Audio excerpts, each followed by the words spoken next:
Mr. President, I want to draw attention today to speak on behalf certainly of the bill as a whole, but I want to also in particular speak about the West-East Rail funding and the West-East Rail project. This transportation package includes more than $250 million in bonding authorization for Western Mass Rail, including but not limited to the West-East connection between Pittsfield, Springfield, and Boston. It also, very importantly, includes a commission led by the legislature that is going to help prepare for an eventual rail authority to oversee this service. There's a lot of complicated questions that have to get answered about how the federal money is going to get into the state, how it will be dispersed once it's in the state, how it will be authorized, how it will be bonded, how it will be funded. This commission is going to help run the process of engaging with stakeholders, working through the details, and then making recommendations back to the legislature about what that eventual authority should look like. The reason this is so important and is so timely, and the senator from Lynn referenced it, is we have a historic opportunity to unlock billions of dollars in federal infrastructure funds that were secured by President Biden and, very importantly, secured by our federal delegation. And I want to in particular thank our senators, Senator Markey and Senator Warren, as well as the Western Mass Congressional Delegation, Chairman McGovern, Chair of the House Rules Committee, and Chairman Neal, Chairman of the House Ways and Means Committee, for their incredible tenacity in getting this funding secured. More than $9 billion will be flowing to Massachusetts as a result of this legislation over the next 10 years. We need to make sure that that money goes to transformational investments that change the trajectory we're on as a state, rather than merely reinforcing it. So why is rail service between Pittsfield, Springfield, Palmer, Worcester, and Boston so important? Why should the whole state care about this? Well, the single biggest challenge we've got in Eastern Mass, in Metro Boston, is that nobody can afford to live here. We have an incredible dynamic economy in Massachusetts. We're the headquarters of so much innovation, life sciences, high tech, healthcare. Many states look at us with envy at what we're able to produce, what we're able to lead on.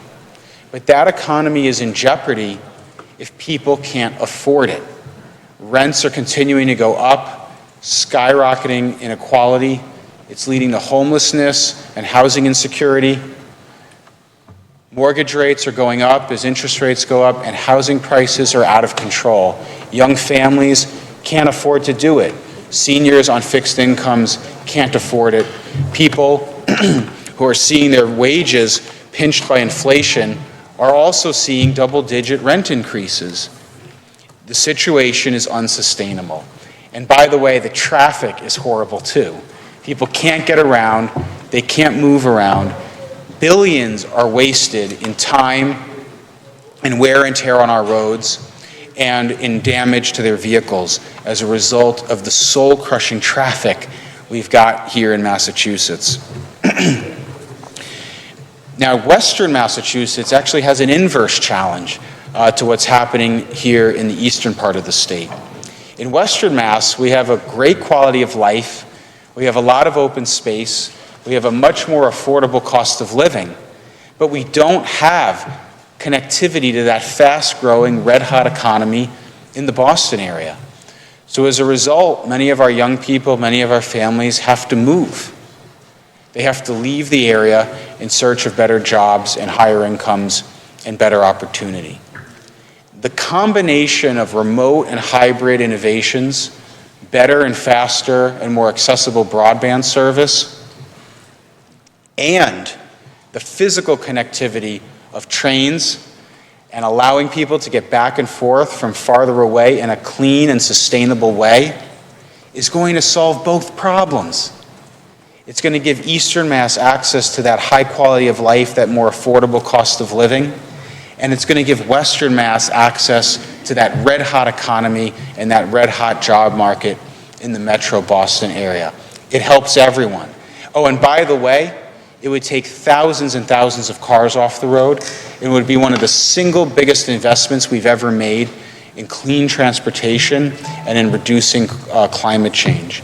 The region I'm from, in the Pioneer Valley, in the greater Springfield area, was rated a few years ago as the worst place in the country to have asthma because of our industrial legacy and because of the 6-lane highway that goes down a valley. Cleaning our air and reducing emissions has to happen by encouraging and improving our public transit infrastructure, improving the service, improving the reliability, and improving the speed. And that's what this project is all about. Now, I just want to, before we have some of our other colleagues from Western Mass speak, I just want to give a little bit of history on this project, because it has been a long history. People have been talking about rail service connecting the western part of the state to the eastern part of the state for a very long time. In fact, there used to be regular rail service between Albany and Boston. There were a dozen or so trains a day at one point. In fact, if you go into the Framingham train station today, there's a restaurant, a great Brazilian steakhouse, by the way, that's based inside the station. And if you look on the wall, they have the original timetable from the trains that used to go back and forth between Albany and Boston. And listed right there is Palmer, listed right there is Springfield, listed right there is Pittsfield, connecting the western part of the state with the eastern part of the state. But we all know what happened. That service got pulled back, it got cut down, and today there is one Amtrak train, a Lakeshore Limited train, that goes from Boston all the way to Chicago. It's once a day, so you can't use it to commute, and it's on time about 3/4 of the time, which means that 25% of the times, 1 out of every 4 trips, it's late. It's not reliable, it's not accessible for people. But the reason that this is important to point out is that there is a right-of-way. There is a train that goes back and forth, and there's a history of train service in the region. So what's left to do is to improve the right-of-way that's already there, improve and expand the tracking, improve and expand the signaling, and get the service built up. This is doable. This is not pie in the sky. This is achievable, and it can be done, and it will be done if we leverage the federal investments secured by our delegation and combine that with the down payment we're making today as a state here in Massachusetts. Now, one last reason that this is so important.